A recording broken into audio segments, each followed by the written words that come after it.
In the sun-scorched town of Dusthaven, Nevada, Carl, a 47-year-old mechanic, faces a crooked judge's unjust fine that drains his wallet and ignites his fury.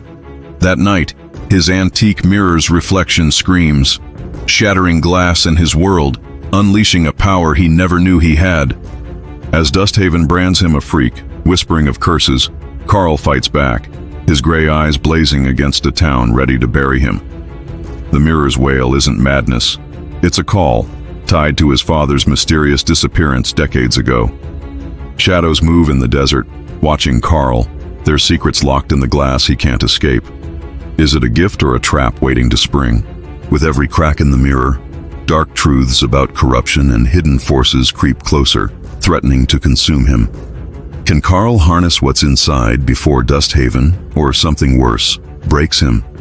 This 6-part, 80,000-character saga of defiance, mystery, and supernatural suspense will grip you tight. Dive in and uncover the truth behind the scream.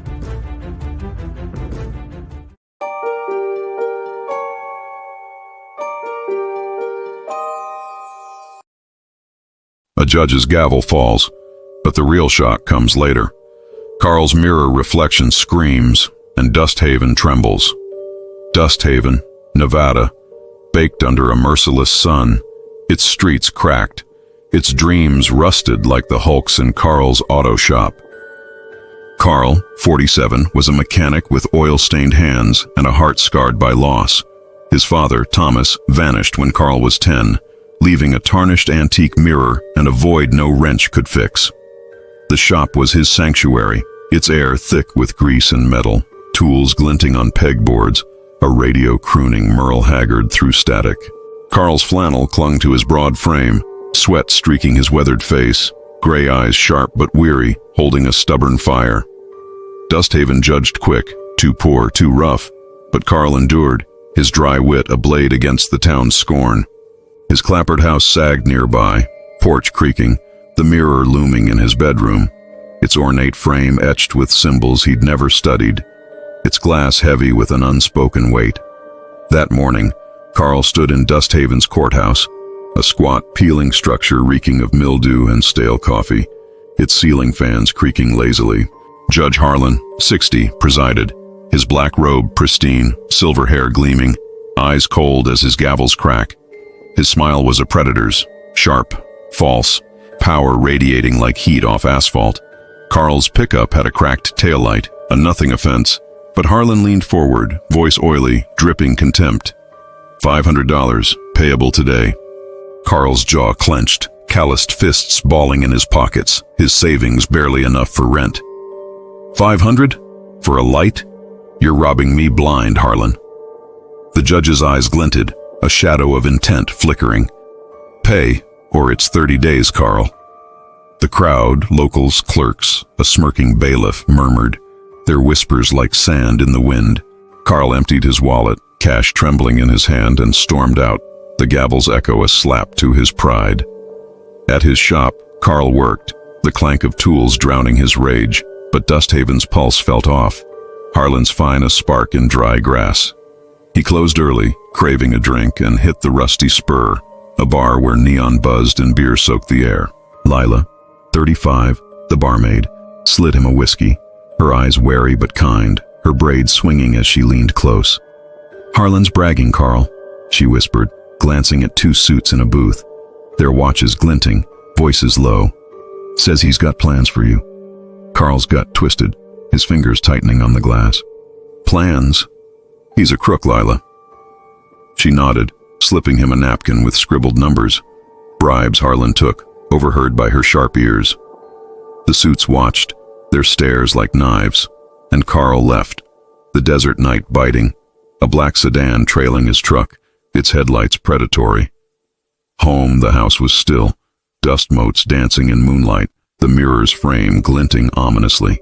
Carl kicked off his boots, floorboards groaning, and poured a whiskey, its burn sharp but fleeting. The mirror drew him, its surface seeming to breathe, a relic from Thomas's days he'd always avoided. Tonight, exhaustion won, his reflection staring back, gray eyes meeting gray, until it moved.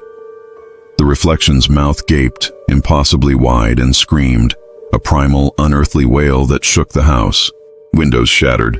The whiskey bottle exploded. The mirror cracked in jagged webs, shards slicing Carl's arm. He stumbled back, heart pounding, ears ringing, blood dripping onto the floor. The reflection froze, its face his but warped, eyes black, burning with something alive, something ancient. Outside, the desert wind roared, sand pelting the house, as if the scream had woken the land. Carl's hands shook, glass crunching underfoot, the mirror's surface rippling like water hiding a beast. The bar's whispers, the sedan's shadow, Harlan's fine, they weren't chance. The mirror wasn't glass, it was a gate, and Carl had stepped through. He bandaged his arm, the scream echoing in his skull, Dusthaven's secrets stirring. Harlan knew something. The suits were closing in, and the reflection wasn't done. Carl stood, breath ragged, staring at the fractured glass, its hum low, menacing. What was it? What was he? The night held no answers, only the promise of a storm breaking over Dusthaven, with Carl at its heart. A scream's bad, but visions are worse. Carl's mirror shows truths Dusthaven hides, and danger stalks closer. Dusthaven's dawn broke harsh, the Nevada sky a furnace over Carl's auto shop, where the air reeked of oil and unease.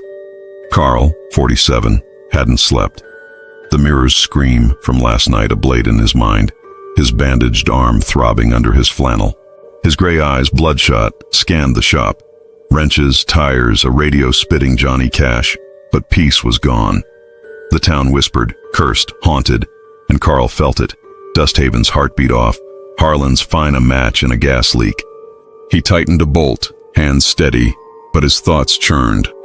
Lila's napkin, scrawled with Harlan's bribes, burned in his pocket. The black sedan's headlights haunted his rear view. The mirror wasn't a trinket, it was trouble, and Carl was its mark. By mid-morning, he hit the rusty spur, needing Lila's sharp ears. The bar's neon flickered, its air sour with beer and regret. Locals hunched over mugs like gravestones. Lila, 35, poured whiskey, her braid glinting, eyes catching Carl's tension. "Town spooked, Carl," she said, voice low, sliding him a coffee-stained ledger page.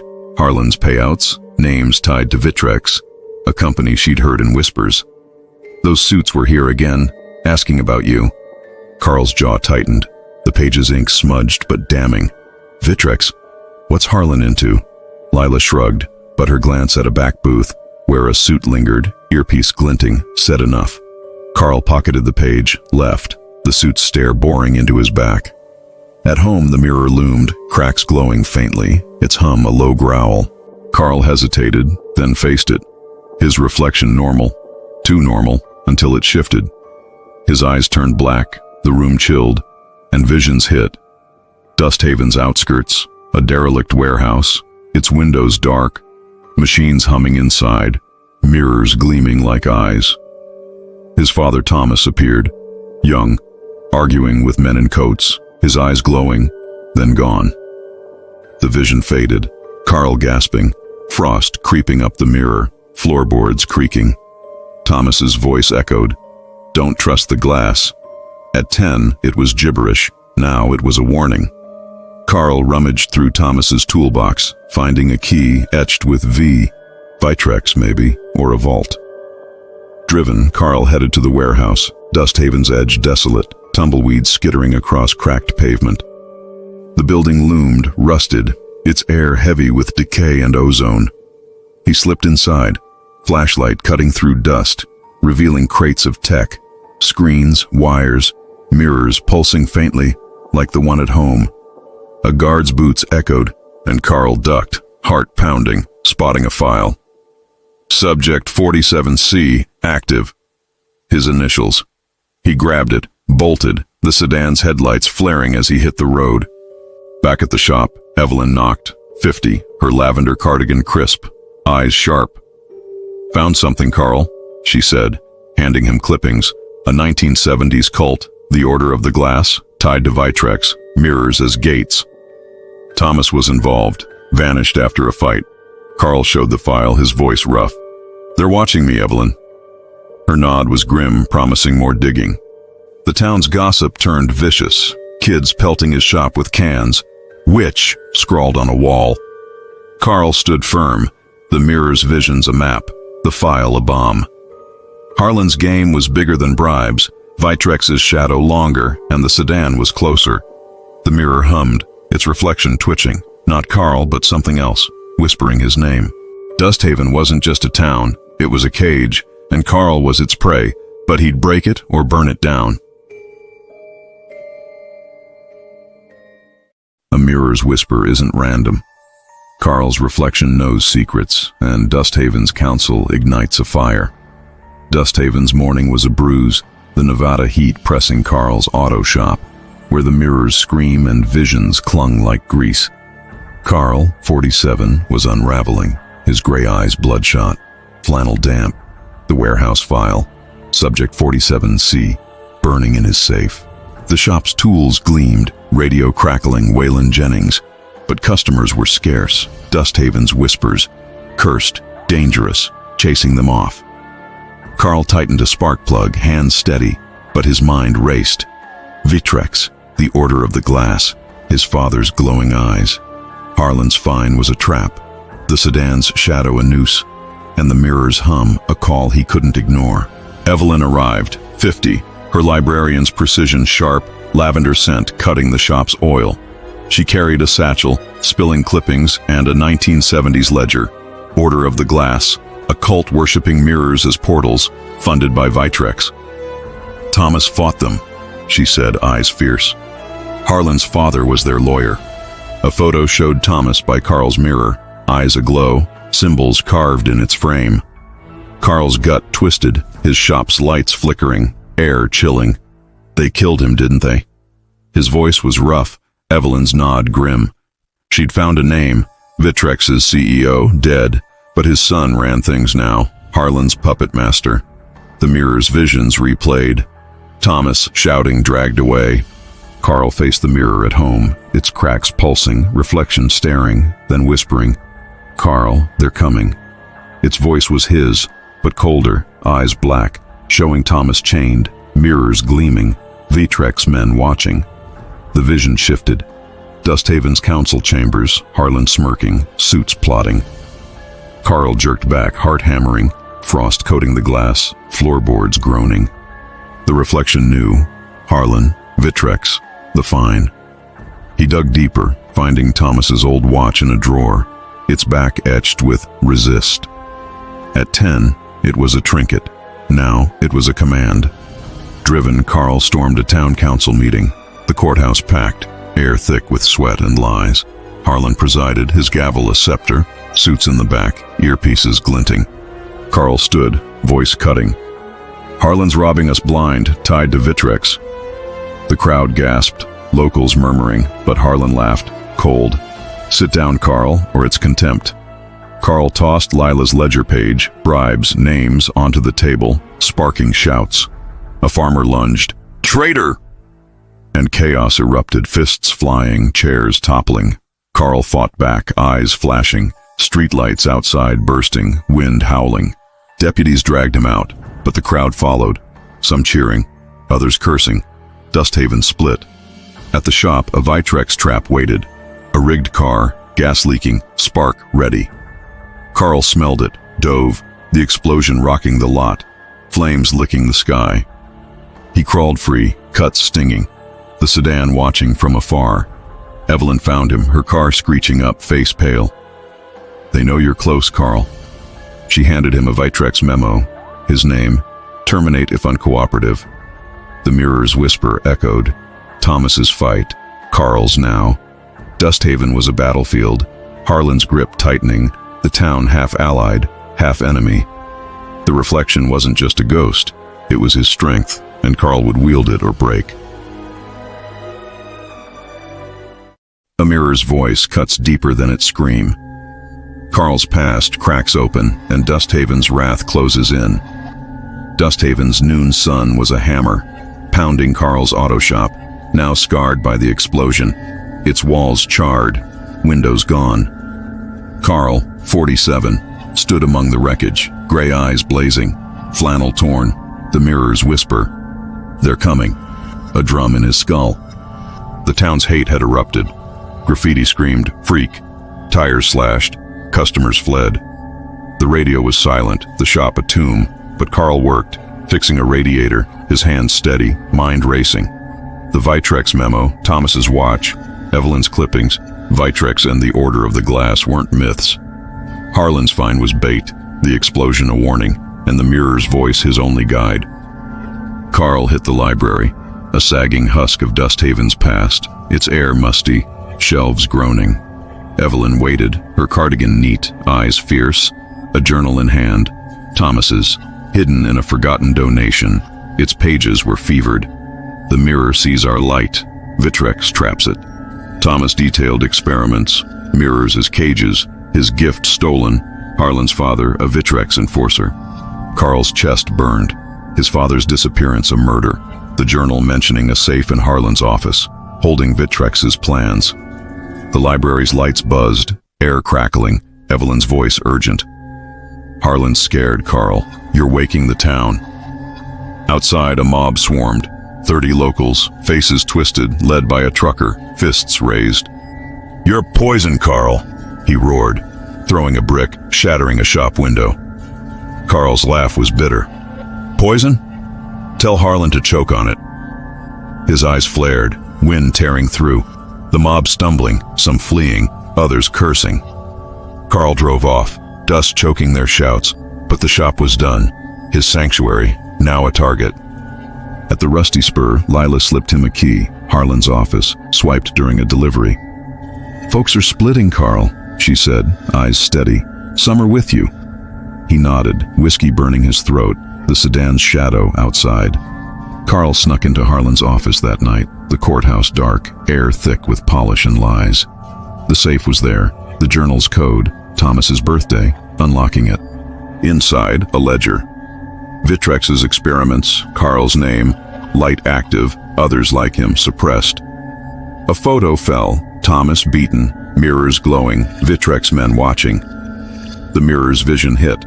Thomas's death, his scream trapped in glass. Carl's hands shook, the office trembling, lights flickering. A second Vitrex agent appeared, a woman, eyes cold, gun drawn. Give it up, Carl. He grinned, eyes burning, papers flying, the gun twisting in her hand. She fled, but not before slashing Evelyn's tires outside her house, a warning. Back home, the mirror glowed, its reflection showing Thomas's final fight. Then Carl, eyes aglow, power surging. The mob's hate, Harlan's schemes, Vitrex's threats. They were closing in, but Carl wasn't alone. Lila's key, Evelyn's courage, the town's cracks. Dusthaven was shifting and the mirror was his sword, its voice his own, ready to cut through the lies. A mirror's speech isn't madness, it's truth. Carl's reflection exposes Vitrex, and Harlan's trap snaps shut. Dusthaven's dusk bled red, the Nevada sky a wound over Carl's auto shop, now a ruin of ash and glass. Carl, 47, stood defiant, flannel ripped, gray eyes burning, the mirror's voice. They took him, a fire in his bones. The town's venom had peaked, monster carved on his door, windows smashed, but whispers of support grew, Lila's ledger sparking allies. The shop's oil stench was sour, tools scattered, the radio dead, but Carl's resolve was steel. The Vitrex ledger, Thomas's journal, the mirror's visions. Harlan was Vitrex's pawn, the fine allure, and Carl's light their prize. The reflection had spoken last night, clear. Expose them, Carl. Its face, his butt fierce, eyes black, urged him on. Carl met Lila at the rusty spur, its neon sputtering, air thick with smoke and secrets. She slid him a tape, Harlan's voice recorded, bragging about Vitrex's control. Half the town's with you, she said, braid glinting, eyes steady. Use it. Carl nodded, whiskey sharp. The bar's patrons split, some nodding, others glaring. Outside, Evelyn waited, her cardigan dusty, a Vitrex blueprint in hand, warehouse schematics, mirrors as conduits. They tested people like you, she said, voice shaking. Thomas died fighting. Carl's fists clenched, the bar's lights dimming, glasses rattling, his power stirring. He raided the warehouse. Dusthaven's edge, a graveyard of rust and shadows. Inside, mirrors pulsed, machines hummed, files listed, gifted. Carl, others, tracked since childhood. A guard lunged, but Carl's eyes flared, mirrors cracking, glass raining, the guard fleeing. He grabbed a disc. Vitrex's experiments, voices trapped in mirrors. Back home, the mirror roared, its reflection speaking. Vitrex kills to own us. It showed Thomas screaming, his light stolen, Harlan watching. Carl's heart broke, the room shaking, frost spreading. Harlan ambushed him, deputies at his side, courthouse looming. "End this, Carl," Harlan snarled, gun raised. Carl's eyes burned, the mirror's voice his. "You're done." Glass exploded, deputies froze. Harlan's gun fell, the town watching, phones recording. Lila rallied locals, their shouts echoing. Farmers, shopkeepers, tired of Harlan's grip. The disc's data spread, Vitrex's crimes viral, Dusthaven's tide turning. Carl stood tall, the reflection nodding, its voice merging with his, power surging, mirrors across town cracking. Harlan fled, but Vitrex's shadow loomed, the sedan circling. Carl wasn't prey. He was the hunter, his light a blade, Dusthaven his forge, and the mirror his truth, ready to cut deeper. A mirror's truth can break chains. Carl faces Vitrex's heart, his reflection no longer a shadow but a flame. Dusthaven's night was a veil, stars buried, the Nevada air crackling as Carl stood in his house, the mirror's glow a lighthouse. At 47, Carl was no mechanic but a force, his gray eyes steady, flannel torn. The reflection's voice now his own, it screams a path to freedom. The auto shop lay scarred, its oil faded, but Dusthaven's hate had cracked. Lila's tape, the warehouse disc, Harlan's fall, all viral, locals chanting Carl's name. The courthouse was a husk, Harlan's power broken, but Vitrex loomed, its agents slinking through shadows. Carl clutched Thomas's journal, its words, resist, a vow, the mirror's symbols alive, its cracked surface reflecting not just Carl but Dusthaven's buried light. Evelyn arrived, lavender grounding, a Vitrex ledger in hand. Names, murders, Carl's family the spark that lit their fear. "You're their nightmare," she said, eyes fierce, handing him a list. Others, gifted, hidden across states. The ledger named Harlan's father, Vitrex's tool, and Thomas, a rebel whose light they stole. The mirror had shown it, Thomas's death, mirrors trapping his scream. A Vitrex agent knocked, a man, badge gleaming, voice cold. "The mirror's ours, Carl." Carl's eyes flared, the room quaking, reflection roaring. "You'll burn." Glass shattered, the agent fled, his car vanishing, but more would come. Carl confronted Harlan at the courthouse. The judge cornered, face ashen, crowd swelling. Locals, once foes, now allies, phones flashing. "Confess," Carl said, voice steel. The mirror's light in him, streetlights bursting, wind howling. Harlan broke, voice trembling. Vitrex's orders, decades of theft, mirrors as cages. The crowd roared, videos spreading, Dusthaven reborn. Lila stood firm, her nod fierce, farmers clapping Carl's back. Evelyn slipped him a note, gifted in Reno, waiting. The mirror glowed, its reflection merging with Carl. No scream, only strength, his eyes aglow, power free. Carl drove home, Dusthaven alive. Shops waved, kids smiled, the rusty spurs neon bright. His house was home, Thomas's photo warm, the journal a beacon. The mirror stood quiet, not a trap, but a shield, its light his. Vitrex would hunt, but Carl wasn't alone. Evelyn, Lila, others like him, ready. Dusthaven was his forge, the fight his, and the light would burn on.